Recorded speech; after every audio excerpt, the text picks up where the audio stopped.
Au King Dika Mpondo, la communauté Sawa se mobilise et le canton Akwa a voulu marquer d'une pierre blanche la vie et l'œuvre de ce Camerounais martyr de la résistance allemande.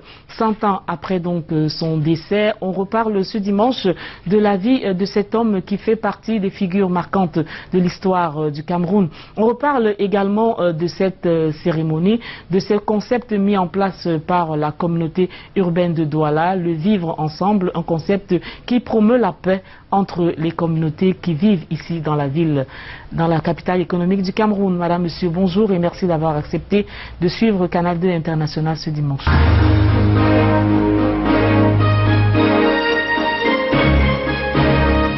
Il y a donc 100 ans décédait donc une des figures marquantes de la vie du Cameroun. L'histoire de cet homme est donc célébrée depuis quelques jours à Douala. Et c'est le King Dika Mpondo Akwa. Il était le 3e chef du canton Akwa. Ce dimanche, donc, on va reparler de la vie de cet homme, on va reparler de son œuvre. Et pour ce faire, nous avons invité l'un des membres du comité d'organisation de l'hommage au King Dika Akwa. Son nom, Isidore Joachim Prisokoto, un digne fils Akwa. Bonjour et merci d'avoir accepté notre invitation. Bonjour Madame Ken Yvonne, bonjour à tous les téléspectateurs de Canal 2 et bonjour à Canal 2. Alors on va donc parler de cette organisation qui entoure l'événement ou alors l'hommage qui est rendu au 3e chef du canton Akwa. Comment vous vous sentez déjà ce dimanche? Nous nous sentons très bien parce que la conférence internationale qui s'est déroulée le 29 juin, jeudi passé, ainsi que l'exposition historique qui est en train de se dérouler depuis le 5 juillet et qui va se terminer le 12 juin, nous avons constaté que les choses se déroulent mieux que ce que nous ayons espéré. Alors vous êtes déjà là en plein dans les manifestations, les festivités qui ont été organisées à l'occasion de cet hommage. Déjà dites-moi, les Akwa, c'est qui exactement quand on parle des Akwa? Alors les Akwa occupent deux territoires. Le premier, c'est là où nous nous trouvons aujourd'hui, qui part de Bonadibon, donc à la frontière des Belles, et jusqu'à la vallée Bessengue. Ensuite, après la vallée Bessengue, il y a les Daïdo, et les Daïdo s'arrêtent au niveau de la colline où se trouve la pharmacie d'Akwa Nord. Donc à partir de cette pharmacie, nous avons une deuxième partie des Akwa, c'est pour ça qu'on appelle cette partie-là Akwa Nord. En fin de compte, c'est combien de familles au fait? Le canton Bonambela ou le canton Akwa est composé de 20 villages. 20 villages. 20 villages. Et précisément, vous êtes de quel village dans ce canton? Moi je suis du village de Bonamkenge. Bonamkenge. Et Bonamkenge, c'est le village qui se trouve entre la rue Pau et une partie opposée à l'avenue Amadou Aïdjo. Le canton Akwa donc avec le chef actuel, Sa Majesté King Din Akwa. Dika Akwa, à qui on adresse d'ailleurs un salut amical ce dimanche. Dites-moi, depuis 17 ans qu'il est là, chaque fois il a célébré le King de manière privée, mais aujourd'hui c'est une grande manifestation. Pour quelle a été exactement la raison, le bien fondé de cet événement? La raison, c'est qu'une durée de 100 ans est plus frappante qu'une durée de 10 ans ou une durée de 20 ans. Mais il n'a pas attendu la 100e année, il a commencé à faire ce rappel-là, ce souvenir, depuis à peu près 5 années. Mais il le faisait dans le canton Bonambela, pratiquement même dans son propre village, ceux qui sont à Bonileke. Et il le faisait donc, il a décidé d'attendre les 100 ans pour le déclencher de manière nationale. On verra tout à l'heure si le concept a vraiment pris de manière, en fait, si tous les Camerounais se sentent impliqués ou se sentent concernés dans la célébration de ces temps. Alors vous avez dit qu'il a commencé à célébrer dans le village depuis quelques années et aujourd'hui 100 ans. Est-ce que la manière dont cela a été fait, est-ce que c'est ce qui devrait se faire? Pour comprendre ma réponse, il faut que je donne quelques indications par rapport à l'organisation qui est faite. Donc, nous avons commencé en décembre 2016, donc qui faisait effectivement ces 100 années de décès. Ensuite, par les rites traditionnels au Banya, nous avons fait une retraite au flambeau, nous avons été à son mausolée à Doualaba et en janvier, nous avons fait un point de presse pour lancer effectivement l'événement parce qu'il va couvrir toute l'année 2017. Il prendra fin en décembre 2017 et nous sommes au mi-parcours et on a voulu donner donc un accent scientifique à cet événement parce que vous l'avez dit tout à l'heure en introduction, beaucoup de Camerounais ne connaissent pas cet homme, cette figure emblématique comme nous allons le démontrer tout à l'heure du Cameroun, et il fallait le faire de telle manière que tous les Camerounais reconnaissent par rapport à ce qui est décrit, ce qui est dit, qu'effectivement, on a passé beaucoup de temps à l'avoir oublié. Là, on le remet dans les centres de ces centres. Alors, vous avez dit que les cérémonies d'hommage ont commencé en décembre. Une exposition de photos, voilà, une exposition de photos qui a été publiée à la salle des fêtes d'Akwa. Des photos qui retracent un peu la vie de l'homme, sa souveraineté, et puis surtout l'œuvre qu'il a accomplie. L'événement historique, dont l'exposition historique, a le même axe que la conférence, parce que la conférence a fait pour but de démontrer qui était le Kindi Kampondo Akwa dans sa vie ordinaire, comme souverain, comme un homme de la société. Alors, qu'est-ce que le traité? Et on parle du traité et comment il a résisté. L'exposition a pour but de donner des images de ces trois dimensions. Alors, c'est combien de photos à peu près? On a à peu près 130 photos. 130 photos.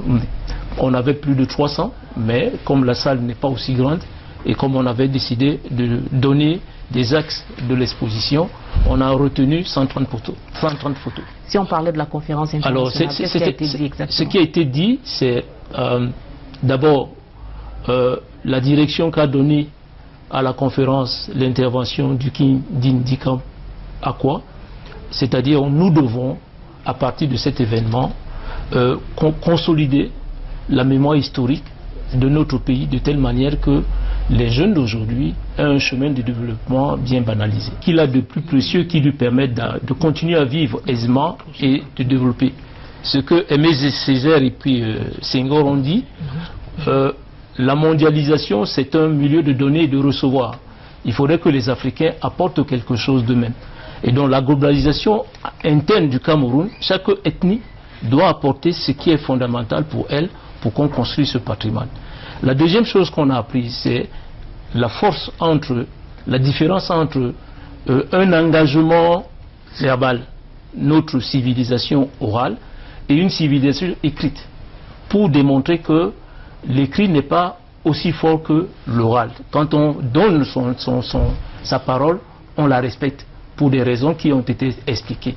Et on a vu que, je vais terminer rapidement, on a vu que Kindi Kampondo a travaillé dans un environnement avec beaucoup de gens, beaucoup de tribus, qui ont tous contribué à ce qui doit être fait aujourd'hui. On ne doit pas s'écarter. En définitive, on a conclu que le traité, je le dis parce que tous ceux qui ont participé à cette conférence sont arrivés à ces conclusions, qui sont fondamentales.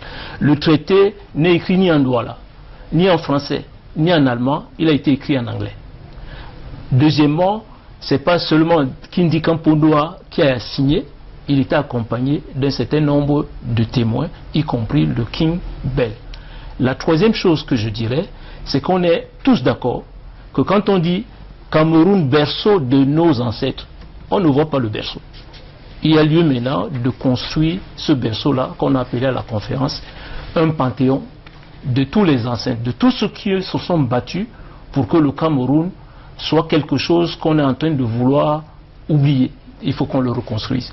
Et c'est pour ça que j'ai dit tout à l'heure, chacun qui prend l'engagement de sa parole par écrit, il faut qu'il respecte cette parole pour qu'on aille de l'avant. C'est ce qu'on retient, de ce passage, en fait, de ce hommage et de la conférence internationale.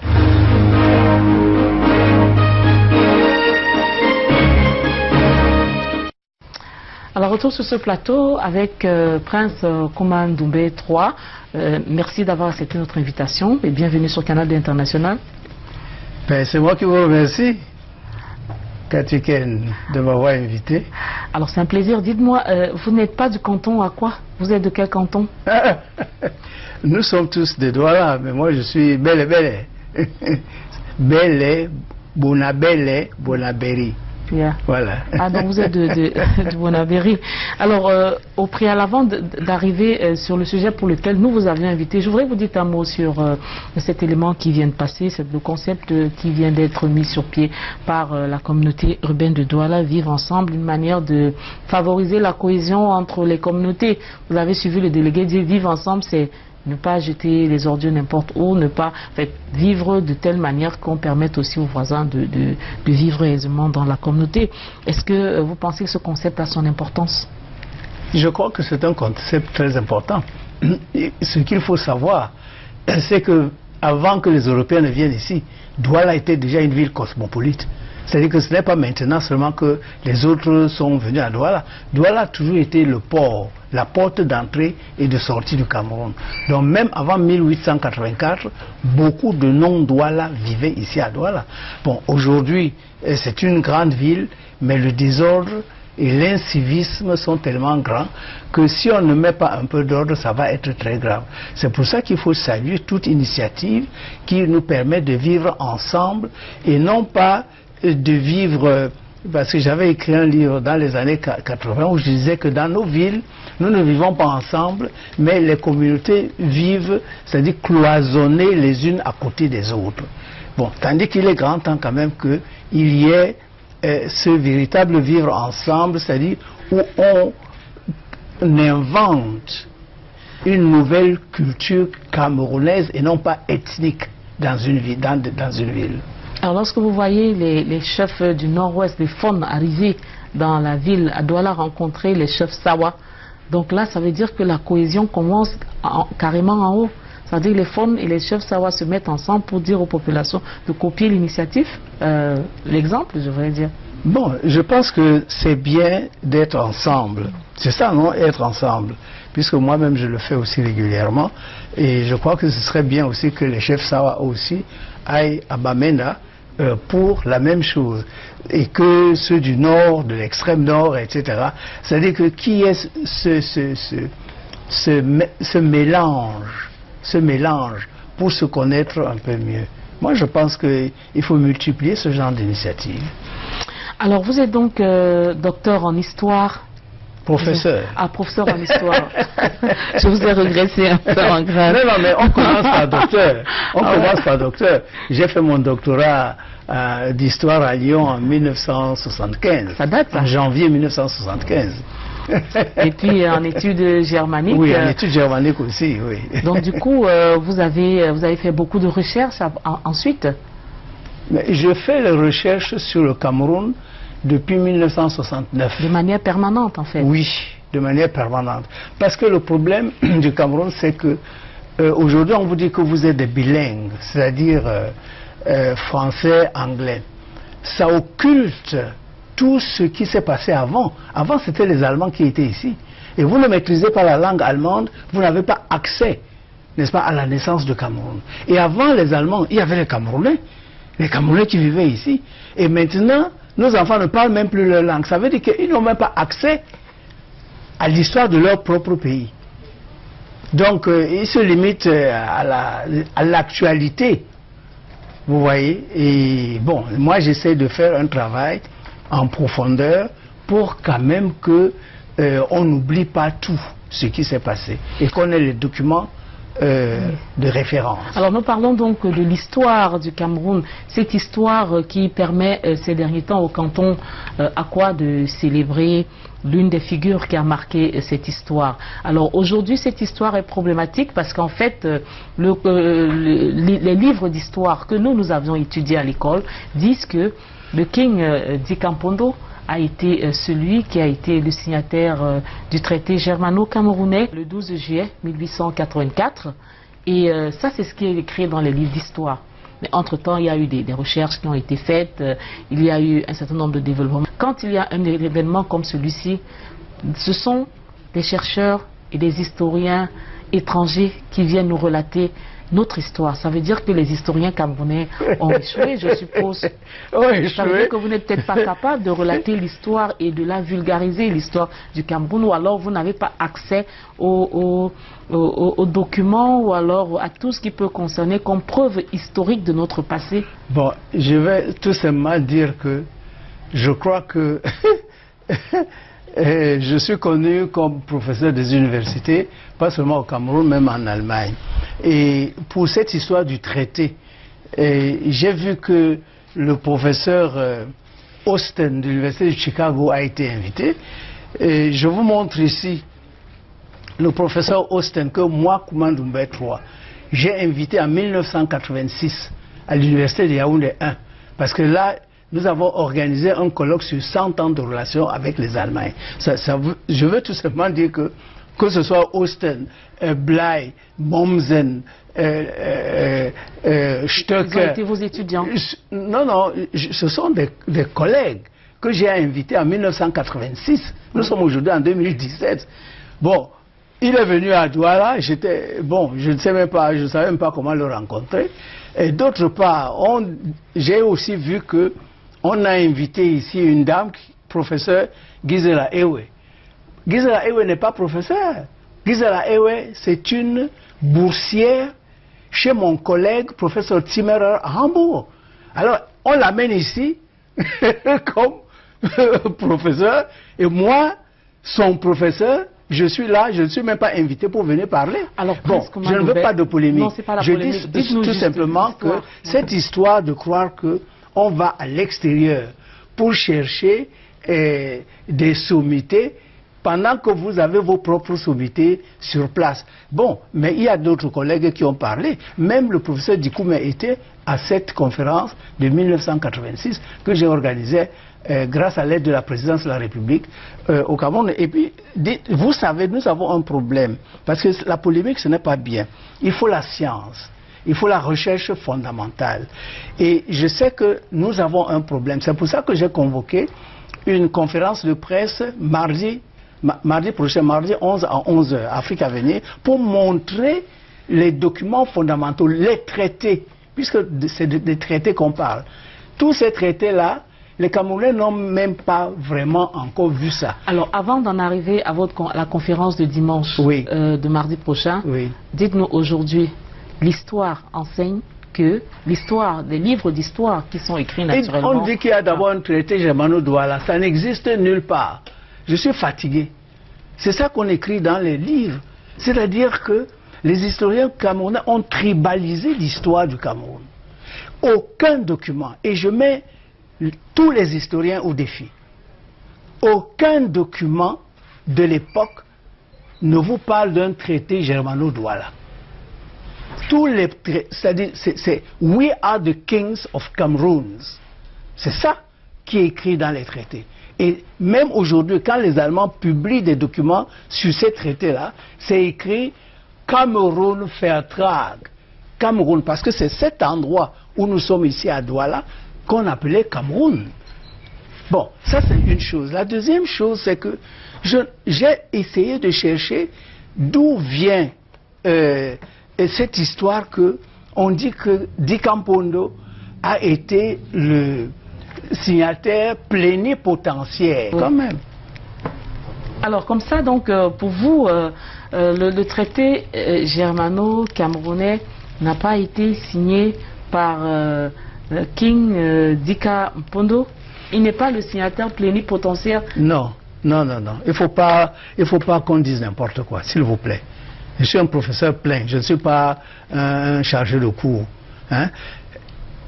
Et je fais mes recherches en Allemagne depuis 1969. Et tous les documents là, je les ai amenés ici à Bonaveri. C'est pour ça que je veux les montrer, que celui qui veut voir, qu'il vienne mardi à 11h pour les voir. Ce que je veux dire, Dikampondo a signé avec les autres. Quand vous dites qu'il est signataire plénipotentiaire, c'est-à-dire qu'il a été mandaté par quelqu'un, enfin par un peuple, etc. Or, ce qui s'est passé, d'abord, il faut dire que les documents de l'époque disent que les Akwa, les Bel, la population était contre la signature de ces traités. J'ai les documents, je vais les sortir mardi. J'allais justement dire que ces documents... Je vais les sortir mardi. Les documents que Wehrmann, c'est-à-dire les agents allemands qui étaient ici, ils disent que vraiment, ils viennent jusqu'à 3 h du matin pour discuter avec Akwa ou Bel. Ils ont peur de signer parce que tellement la population descend dans les rues, injuriant les rois, qu'ils veulent vendre le pays avec ces traités. Ces documents, je vais les sortir mardi 11. Celui qui veut, qui n'a qu'à venir, les voir à la Fondation Afrique à venir à Bonabéry. Bon, parce qu'il ne faut pas qu'on continue à raconter n'importe quoi. Deuxièmement, on écrit partout, dans tous les livres scolaires, le traité du 12 juillet 1884, c'est ça qui a fait que le Cameroun est devenu allemand. Faux. Alors vous dénoncez la question de transfert de souveraineté? Non, alors, je dis d'abord que c'est d'abord les Daïdo qui ont signé le 11 février. Il y a eu un traité, parce que chaque roi a eu son traité à lui qu'il a signé.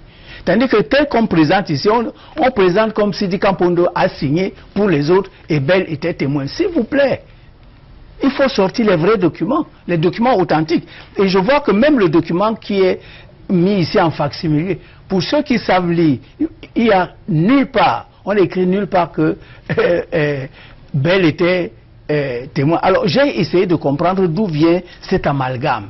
Et cet amalgame vient en effet de ce que celui qu'on appelle Brooch a publié en 1956. Le pasteur Brooch a publié en 1956 qu'on appelle les traités camerounais. Et effectivement, c'est lui qui a commencé cette erreur-là. Bon, mais il faut aller dans les archives. Moi, j'ai été dans les archives, de ce qu'on appelle le Reichsarchiv, et j'ai emmené dans ces documents-là. Voilà ce qui s'est passé. Daïdo a signé le 11. Bimbia a signé le 11. Le King of Bimbia a signé le 11. Akwa et Bel ont signé le 12. Donc, comment est-ce qu'on peut dire maintenant que c'est Di Kampondo qui était le signataire plénipotentiaire? Tous ces documents, que ce soit de Daïdo, de Bimbia, de Akwa, de Bel, de Soriko, de Djebale, je vais les montrer, les facsimilés. Je vais les montrer mardi 11 à 11 h. Alors, vous avez donc toute cette documentation. Mais l'histoire, pourquoi est-ce que nos historiens, vous qui avez fait des recherches, vous n'avez pas produit des documents, des livres pour permettre de les mettre à la disposition Moi, j'ai produit, j'ai produit plusieurs livres. D'abord, ce livre que nous avons produit en 1986, le grand congrès où j'ai invité les historiens vraiment du monde, des États-Unis comme Austin, n'est-ce pas, de la République démocratique allemande, de fédérale, etc. L'Afrique et l'Allemagne, de la colonisation à la coopération. J'ai produit. Ou bien alors mon livre que j'ai produit récemment, l'Afrique s'annonce au rendez-vous la tête haute. J'ai reproduit ces traités dans ce livre-là. Que les gens fassent un peu un effort. Mon souci, c'est que l'histoire commence par l'enseignement à l'école. Oui. Il faut pouvoir produire des livres qui pourraient être enseignés. Parce qu'en fait, vous faites le constat que l'histoire de l'Afrique est falsifiée. Absolument. Mais comment est-ce que retrouver la vraie histoire, comment la mettre dans la tête de il faut que les chercheurs fassent leur travail. Sinon, on n'a pas de documents produits. Nous faisons notre travail, les documents sont là. Mais il faut maintenant que les inspecteurs pédagogiques et les ministères des différents enseignements, c'est-à-dire prennent les résultats de la recherche qui existent et pour que ça entre dans les livres scolaires, que chacun fasse son travail. Moi, j'ai publié quand même 73 livres. Ces 73 livres-là, ce n'est pas maintenant mon travail encore d'aller dire, de faire les salam alaikum, pardon, prends mon livre, fais comme ça, mets ça au programme. Peut-être qu'il n'y a même pas volonté de falsifier l'histoire, peut-être qu'il y a question d'ignorance. L'ignorance. Et puis vous savez, il y a un problème pour la naissance du Cameroun. C'était les Allemands, n'est-ce pas?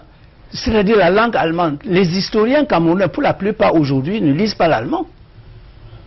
Ne lisent pas l'allemand. C'est-à-dire que ils s'arrêtent à partir de 1919 jusqu'en 1984, ils sont bloqués. Mais même ceux qui lisent l'allemand ont aussi un problème parce que À l'époque, l'écriture, ce n'est pas l'écriture que nous connaissons aujourd'hui. Les Allemands avec leur propre écriture qu'on appelait Sütterlin-Schrift, c'est-à-dire une écriture gothique. L'écriture gothique imprimée, ça va encore, mais l'écriture gothique, mais c'est difficile à déchiffrer. Par exemple, le Nachtigall, le consul Nachtigall, plénipotentiaire du Reich allemand qu'on avait envoyé ici. Ici à Bonabéry, nous avons tous ces documents de Nachtigall, mais c'est écrit à la main avec l'écriture gothique. Donc même si vous amenez quelqu'un, un Allemand, scolarisé aujourd'hui, il est incapable de lire. Il a fallu que je forme des gens spécialement pour qu'ils puissent déchiffrer cette écriture-là. Alors vous avez dit autre chose que vous dites, c'est vous n'êtes pas d'accord sur le fait que ce soit des traités qui aient été signés. Vous parlez de contrats, à la limite 95 contrats. Quelle est la différence entre les deux? Non, bon, ce que j'ai voulu dire, c'est que d'abord, en 1884, il y a eu ce qu'on appelle des traités négociés. C'est des traités négociés comme celui-ci du 12 juillet ou du 11 juillet, etc. Bon, on fait comment, quelles sont les réserves, mais il y a aussi ce qu'on appelle les contrats de vente. L'île Nicole, par exemple, qui est à côté de Bimbia. L'île Nicole appartenait à King Bell. Et King Bell a vendu cette île-là. Tandis qu'ici, il a négocié le transfert de souveraineté. Bon, maintenant, vous avez aussi ce qu'on appelle les traités de paix. C'est-à-dire que, par exemple, Locke Priso, quand il a perdu la guerre en janvier 85 avec les Allemands, il a signé le premier traité de paix et que, oui, il reconnaît la souveraineté du Reich, qu'il refusait de... Il a fallu la guerre. Et ça, vous avez des traités comme ça jusqu'à l'extrême nord du Cameroun, c'est ces fameux traités de paix, parce que les rois à tel ou tel endroit avaient refusé de reconnaître la souveraineté de l'Allemagne. Il y a eu guerre et après on signe un traité de paix. Donc, sur l'ensemble du territoire, il y en a eu 95. Et tout ça, nous avons publié ça en 1986. Donc il ne faut pas qu'on nous renvoie en 1956, c'est-à-dire au niveau de la recherche de 1956, puisque tous ces résultats-là sont publiés. Alors pour vous, l'œuvre de King Dikam Pondu s'arrêterait où? Non, il n'était pas signataire plénipotentiaire. Avec Bell, c'est-à-dire Ndumba Lobe, c'est eux qui ont signé, et puis Jim Ekwala de Daido pour cette région-ci. Bon, c'est eux qui ont signé ces traités négociés, mais ils se sont trompés. Ils n'ont pas compris qu'en réalité, ces traités-là allaient les mettre en esclavage. Parce que ce qui est très intéressant, si vous lisez, que ce soit le traité de Daido, de Bimbia, le traité de Bell ou le traité de Akwa, c'est la même formulation. Et ça, c'était des instructions que Bismarck avait données. Que ce soit la même formulation pour tout le monde. Ils sont écrits en quelle langue? En anglais, parce que c'était ça la langue de communication. C'est pas seulement ce traité. Tout le Court of Equity, vous savez qu'il y avait une juridiction internationale ici. Tout ça, ça se passait en anglais. C'est l'anglais. C'est pour ça que le pidgin ne date pas d'aujourd'hui. Le pidgin date de l'époque. Même la lettre de Locke Priso, pour dire que lui ne veut pas signer, il n'accepte pas l'argent qu'on lui donne. C'était en pidgin. En pidgin English. Alors si King Dikam Pondu n'a pas signé le traité, si, il n'était pas le seul signataire. Il n'était pas le seul signataire, et cette histoire, alors le signataire plénipotentiaire. Voilà, où on écrit que c'est lui qui a signé et Bell était. Ça veut dire que l'hommage devait être rendu à deux personnes en fait encore. Mais est-ce que vous rendez hommage quand vous rendez en esclavage? C'est-à-dire que c'est terrible. C'est-à-dire que les Camerounais doivent se réveiller. Ces traités-là nous ont mis en colonisation. Et nous n'arrivons pas à nous en sortir jusqu'aujourd'hui. Et c'est ça qu'il faut fêter. Les Français fêtent le 14 juillet pour la libération de la Bastille. N'est-ce pas? Et vous voulez fêter le 12 juillet parce que vous avez signé un traité en esclavage. Ou alors le 14. C'est le 14 juillet que le drapeau a été hissé ici. Le drapeau allemand, le drapeau de la colonisation. Alors peut-être c'était pas forcément la fête, c'est peut-être célébrer la mémoire d'un homme qui a posé un certain nombre d'actions, qui a combattu. Moi je pense que chaque communauté camerounaise doit célébrer les siens. Ça c'est tout à fait normal. Dikam Pondu est mort il y a 100 ans. C'est normal que les Boulambela le fêtent et essayent de dire ce qu'il a fait, que ce soit pour lui-même, etc. Mais attention, là, là, le Cameroun a chuté. Bon, Dikam Pondo, après, quand il a compris ce qui se passait, que finalement c'était un marché de dupes et que c'est la colonisation pure et dure, ils ont donc commencé à protester. Je vais publier bientôt toutes ces pétitions, les pétitions de Dikam Pondo qu'il envoyait au Reichstag, c'est-à-dire au Parlement allemand, etc. Je vais publier ça avec d'autres documents. Et je vais aussi publier un document de Mpondo Akwa, justement, son fils. Mpondo Akwa qui a donc fait un grand travail de résistance en Allemagne. Et Mpondo Akwa, comment est-ce que j'ai eu ces documents? Et c'est que je vous le dise. Un jour, quand j'enseignais à l'université de Berlin, une juive me téléphone des États-Unis. Elle me dit, elle veut absolument me rencontrer. Je lui dis, moi je suis à Berlin. Elle prend l'avion et vient à Berlin. Et je vois une vieille dame. Elle me dit qu'elle est juive. Et que depuis l'âge de 10 ans, elle se promène avec un document partout où elle va parce que on avait tué ses parents, Hitler avait tué ses parents, mais que l'Angleterre avait acheté les enfants pour qu'on ne les tue pas. Et c'est comme ça qu'elle a pu sortir de l'Allemagne. Mais elle dit, elle ne comprend pas pourquoi elle se promène toujours avec un document. Et que c'est quand elle est devenue grande qu'elle a vu que oui. Donc, son papa qui était avocat, qu'on appelait M. Lévy, défendait un certain Mpondo Akwa. Et qu'elle ne savait pas à qui donner tous ces documents-là. Elle me les a donc apportés à Berlin.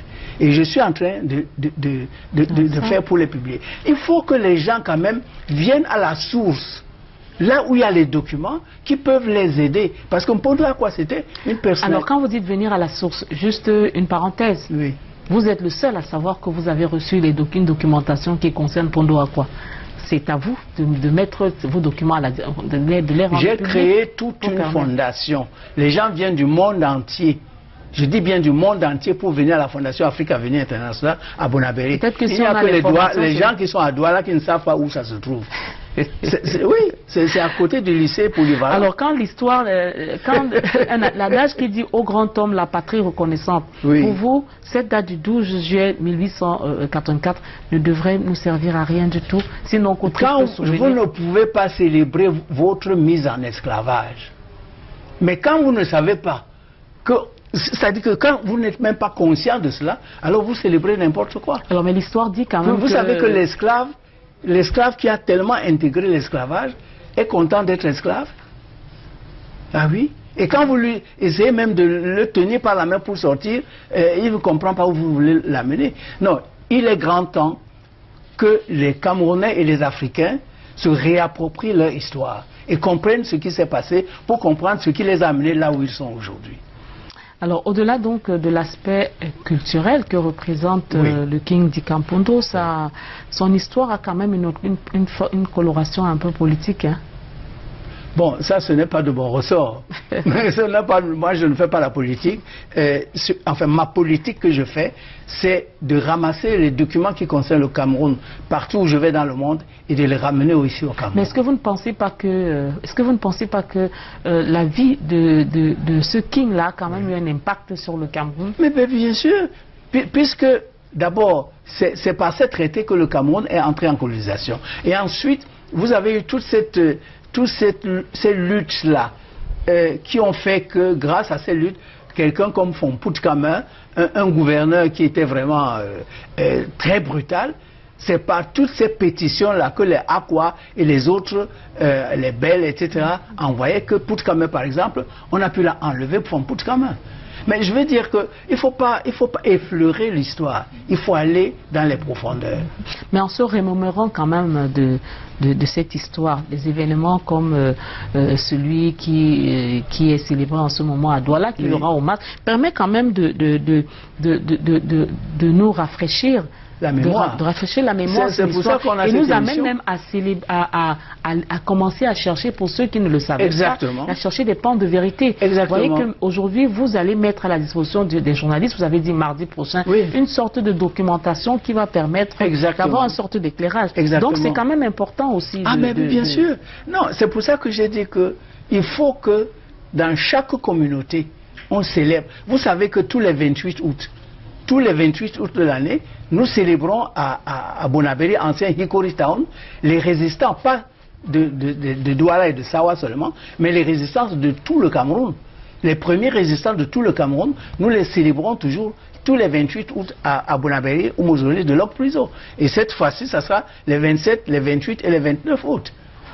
Mais nous ne sommes plus au niveau du village. Parce que, bon, on va célébrer seulement Locke Priso, parce que Locke Priso, c'est mon grand-père. Non.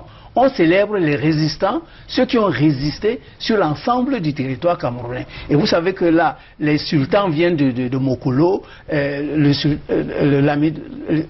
sultan de Logon Birni, il vient, celui de Bafous, le roi de Bafoussam, tous ces gens-là viennent à Bonaberi, maintenant tous les 28 août. C'est-à-dire qu'il faut dépasser le village. Parce qu'il y va de la nation camerounaise. La nation camerounaise qui doit connaître son histoire. Prince Koumandou Doumbé III, je veux vous remercier d'avoir accepté notre invitation en attendant que cette publication des 173 personnes on a âgées, commencé. Vous les avez trouvées où déjà avant de finir? Mais on a fait le tour du Cameroun. Ils étaient dans les villages, ils n'étaient plus dans les villes. Parfois, il fallait marcher pendant 2 heures à pied, laisser la voiture quelque part. Mais nous avons digitalisé ces 176 interviews. Elles existent à la Fondation Afrique à venir et nous sommes en train, nous avons déjà publié les Bakoko, on a déjà publié Papa Lambert en pidgin et les Douala, on va les publier au mois d'août. Prince Koumandou Doumbé III, je vous dis merci d'avoir accepté notre invitation. On se donne rendez-vous mardi prochain. Vous avez dit c'est quelle heure? Mardi prochain à 11h, Fondation Afrique à venir, en face de l'hôtel Royal Palace. C'est à Bonapriso donc? À Bonaberi. À Bonaberi. En fait, tout ça, c'est le Sawa, c'est à Bonaberi. Donc pour tous ceux qui auront envie de connaître la vraie histoire, celle... On a choisi 11h parce qu'on sait que le pont est libre à ce moment. Merci beaucoup à Prince Koumandou Doumbé d'avoir